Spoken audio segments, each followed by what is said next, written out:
Hi, and welcome to Nourish Your Biblical Roots. I'm Bishop Paul Lanier, Chairman of the Board of Directors for the International Fellowship of Christians and Jews. We're broadcasting live from Dallas, Texas at NRB, the National Religious Broadcasters Convention. During our time together, we'll be talking with special guests on a variety of topics, especially as it relates to Israel and the work of this fellowship. Today, I'm really honored to welcome a dear friend to this podcast, a colleague, and he's someone that I've literally traveled into some of the most dangerous regions and areas of the Middle East. And he has a profound ministry in this International Fellowship of Christians and Jews. My friend Gadi Teichman Dan. Gadi is an Israeli immigrant who was born actually in Ukraine. And he and I just returned from Ukraine a few days ago. And he made aliyah as a child to the Holy Land. For years, Gadi has worked faithfully with the fellowship, currently serving as Senior Director of Content in our Israel office. But it's through our time together in Ukraine over the past few years, in the days after Russia invaded, and in recent days, visiting fellowship projects in the war-torn country, when I've really gotten to know Gadi and gotten to witness the love he has for the neediest of God's people. Gadi Teichman Dan, welcome to America, sir, and welcome to this time together. And I'm just thrilled. As I just noted a moment ago, you and I just returned from Ukraine, and God was so good to us. That was really a demanding trip. As the usual elements and things like that, but the travel, the beneficiaries, precious people who are struggling and hurting, and then spending time at an orphanage, precious children who are war orphans. And matter of fact, we were warned that the children probably wouldn't take to us or allow us into their little space very much because of all they'd seen and they'd heard. But God gave us favor, and we were able to walk in and hold them and love on them, and they were just so wonderful. So first of all, I just want to say welcome and thank you for who you are, even in my life, sir. Thank you so much, Bishop. It's an honor to be here. I remember for me personally, I think it was March, maybe the war started, I believe it was February 24th of 22. And Yael had been there like a week before, standing on the corner trying to warn the world that war was coming. And unbelievably, a lot of people didn't believe her. And until it did start, and I remember it was March the 1st that she reached out to me and said, is there any way you can get there? And so I said, absolutely. And I'll never forget, Gadi, my first trip there was getting out of the vehicle and seeing, I don't know how many hundreds of automobiles lined up on the side of the road with young mothers taking the hand of young children and leading them and guiding. No men, all of the men were back in war, back in Ukraine, and we had stepped into Moldova. And so to see that, it was it was something I had never seen before. Bishop, I couldn't agree more. I think the scenes that we saw in the first days of war were scenes that we before saw only in movies about Yes. World War II. I remember, I can see it in front of my eyes right now because I arrived to the border with Ukraine 3 days after the war. Wow. On February 27th. It was a very long journey just to get to Yes. the border because everything was closed and people were fleeing from Ukraine, and we actually from the fellowship wanted to be there on the ground, helping the people who tried to escape, the refugees. So arriving to the border, I remember driving in the car and there is nothing around us. Everything was covered with snow. Wow. And approximately 2 miles from the border, before we reached the border, I began seeing people just walking. People just walking and with desperate look Yes. in their Blank. eyes. And we continued driving. It's 2 miles, like 5 minutes, and all of this way people kept walking. They were fleeing from Ukraine. Arriving to the border, we were one of the first organizations to be there to greet the people who managed to escape. And they were walking with nothing. Nothing. Because what can you take from your home when the war suddenly breaks at 6 a.m. in the morning and you're under attack and you hear the news that the Russian army is invading Ukraine and getting closer to your home? You just grab the smallest things that you can, your passport, and get into the car and drive as far as possible. And this is what we witnessed. Can I ask you, because I want to talk some more about that first week for me there, but as someone born in Ukraine, I can't imagine personally what it was like. You're familiar with the terrain or the conversation, the language, the people, the culture. What was it like for you to walk into that space representing the fellowship and yet at the same time knowing that's your DNA? It felt very personal. It felt very personal because I was born in Ukraine. Actually, I was born in the Soviet Union before Ukraine was received independence. And my parents were Zionists, and they wanted to make aliyah for such a long time, but because of the Iron Curtain, they couldn't. So in the late 80s, when things began to change in the Soviet Union, and it became an opportunity to make aliyah to Israel, they were one of the first one to apply for aliyah, and we arrived to Israel in 1990 before the Soviet Union fell apart, before Ukraine was even Ukraine, because this was our homeland. My parents believed that all Jews had to be in Israel, and they didn't wait an extra second to make this move. And they made this move a month before the Gulf War. They didn't care about this.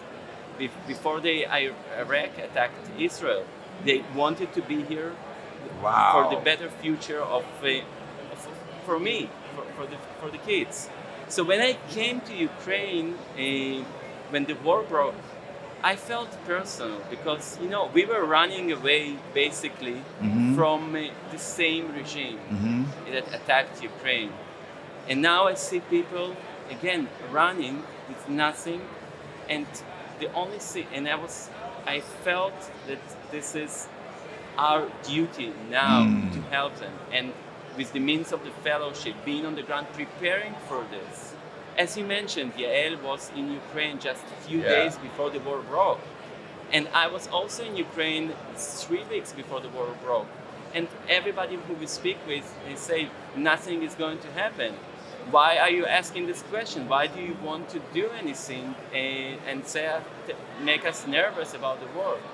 But there was a vision. We understood what may happen. We were ready for this. Yes. And this is why... And had been there for 30 years. Exactly. And this is why we also were the first one to help the people who ran away from Ukraine. When I arrived, all of a sudden it started snowing. I mean, the sky had just been so blue, and it started snowing.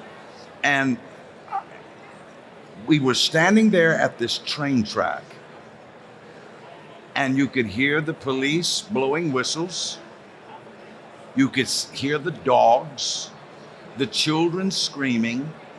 As I noted, there were no men because they were, except old men, because everyone was back in Ukraine warring. And I remember standing there thinking, if I could take this scene and turn it into black and white, you would just declare it was in the late 1930s, early 40s. It had that feeling, and I was just completely. And our first task, I remember that day, was to try our best to get these young mothers and children out of the snow, get them on some buses, get them to a place of housing. And one of the first things we did was find like 12 or 13 indoor tennis courts and covered like a space we're sitting in right now, covering the floors with just mattresses so that from wall to wall, these young mothers, small children were able to at least be safe for the night and rest.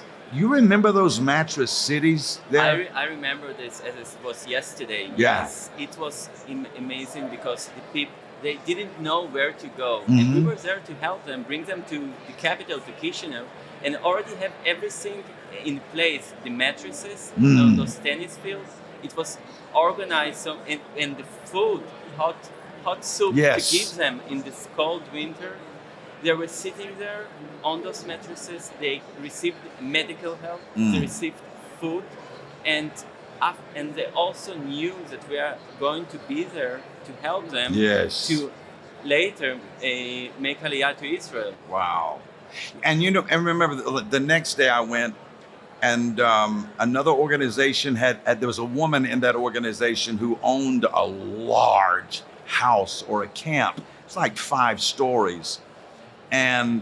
And so many of the refugees were living there. It had been a camp. I hate that word, but it had been a camp of some kind, and people could come and eat.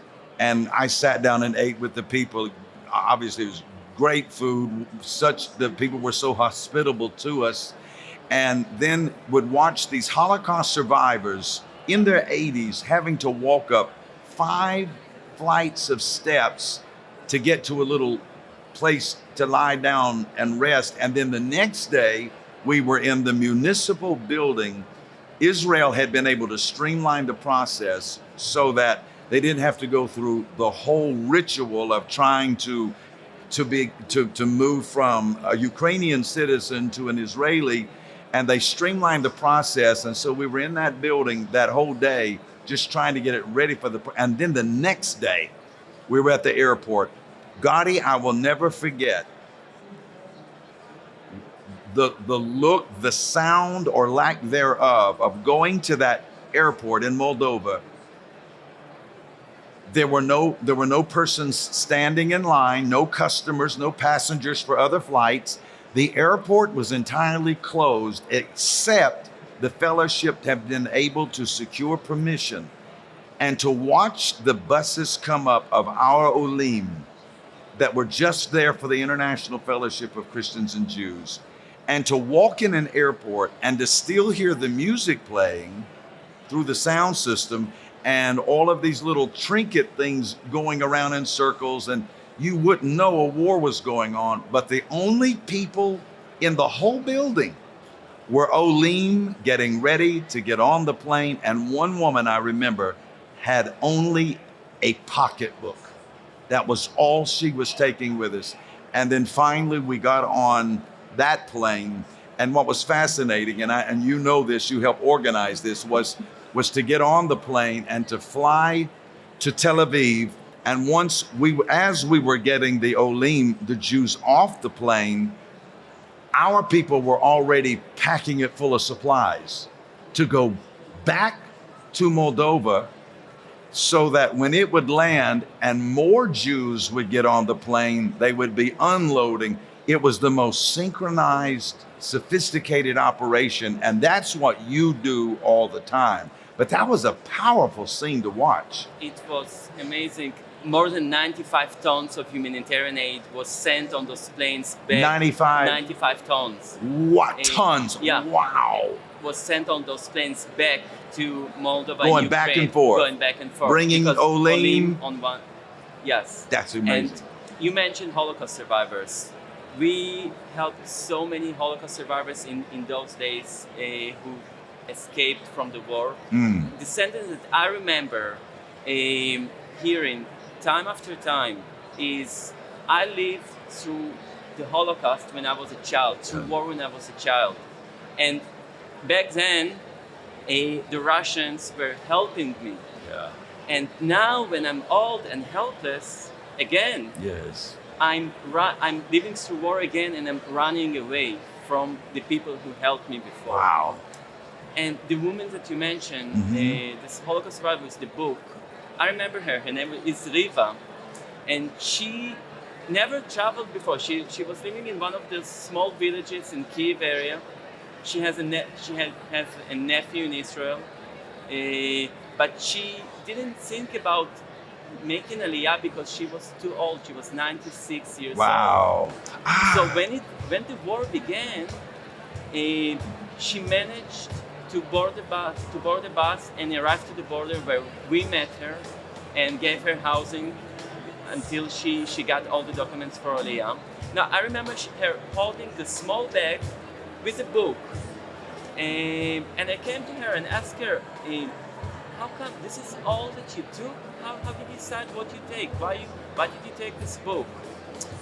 And she told me this book is a book of a very famous Ukrainian author, Yevtushenko, who wrote a poem about Babi Yar. Babi Yar is a place of a massacre in World War II where 300,000 Jews were massacred by the Nazis. She was a child back then, and she was saved. She was lying under corpses above her. She wasn't shot. She escaped. So when this Yevtushenko wrote this poem, she managed to meet him in person, and he signed the book. And this is her most precious item that she, as a Holocaust survivor, took from her house and brought to Israel. From a different massacre. Yes. Wow. Tell me right now, all that you've seen, Ukraine, down south, because of all that's happened in Gaza, up north, you and I traveled together throughout both of those regions. I'll never forget I think it was a Saturday night, we were getting ready to do some work on Sunday morning, and we got word, I think maybe it was a dozen children had been killed on a soccer field. And you have seen this violence at its absolute worst, but you've also seen the fellowship at its best. What do you think is our greatest strength as the International Fellowship of Christians and Jews? What do we do best? We're doing good and giving hope. And we do this because we are on the ground. We can reach the people who are in need. And we both witnessed this in person because with your traveling and my work when I visit, so every day, almost every day, I visit our fellowship projects and meet the people who receive this help. And the significance Yes. of this help is tremendous. Whether it's in Ukraine, where we're operating for so many years and continue giving this help, bringing food box in times of war to an elderly Holocaust survivor living in a distant village who has no family. This is what keeps her alive. Helping people in Israel, displaced people in Israel, people who had to evacuate from their homes. By the way, this is something that we couldn't imagine that can happen, but we were ready for this. With the soup kitchen providing food, Yes. providing basic needs.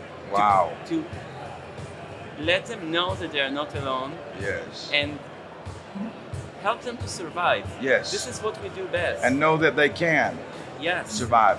You know, I remember when we were in Ukraine in the first trip, a Holocaust survivor. It's amazing the mind games that you have to play to survive. And she looked at me and said, and I never will forget it. I mean, all she had seen, she had to leave part of her family back to get out of Ukraine. All that she had suffered, the destruction, the death, the threats. And she looked at me and she said, I forgot to unplug the refrigerator. Now, at first, when you hear that, you want to just almost chuckle and say, oh, don't worry about the refrigerator. But she had to go back to a place in her mind where she had at least some semblance of control.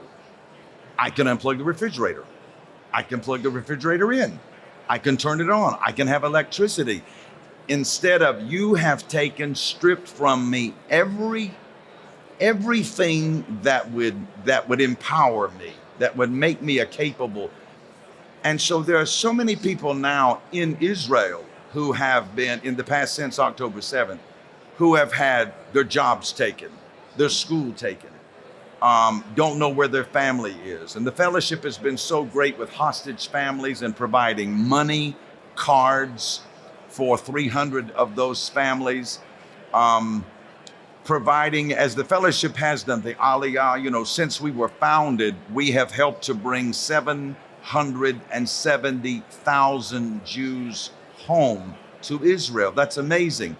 But to be able to make it all work in your mind, to wake up in the morning and to hear, it's one thing for me to go over there for a week and to hear the sirens, and even we were very close to some rockets at one point. I think 100 feet is what they said, and we felt it. But I don't live there. You do. What is it like to wake up every morning, possibly hearing the siren, knowing the threats that can be so imminent, knowing that the violence that surrounds you day in and day night and night? Gadi, how do you do that? How do you make that work? Do you have to go on the place and say, I forgot to unplug the refrigerator? How do you make to keep it sane, surrounded by such insanity? Bishop, we have such an important mission. I don't think about danger. When the war broke in Ukraine and I was traveling there immediately, I didn't think about danger. The same thing, because the mission is so important. Yes. We understand that there are so many people in need, and we are able to help them. We must help them. Yes. And this is what we do in the fellowship. The same thing in after October 7. Israel it's an open wound for everybody, October 7. But we have to act. This is our turn to act Yes, now. Yes, sir. And doing this... What, did you just say it's our turn? Yes. That's an interesting phrase, that understanding that every generation has its turn to step up and to step into it. That's an extraordinary responsibility to grow up in a land and know my turn is coming up.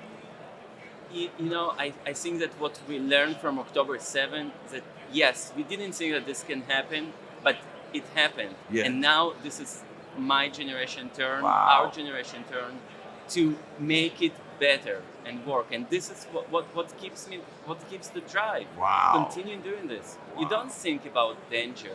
You think about there are people in need. And we traveled together to Yes. the northern border. Yes. Before the ceasefire with Lebanon, we were Oh, wow. less than a mile from the border, Yes. Under attack. Yes, The sir. rocket fell. You remember, Bishop? I remember, man. Just next to you. But the mission is so important. Yes, we sir. have to be there. Gadi, I love you. I'm telling you, I love you. I'm so grateful for you. I want to pray before we leave our people.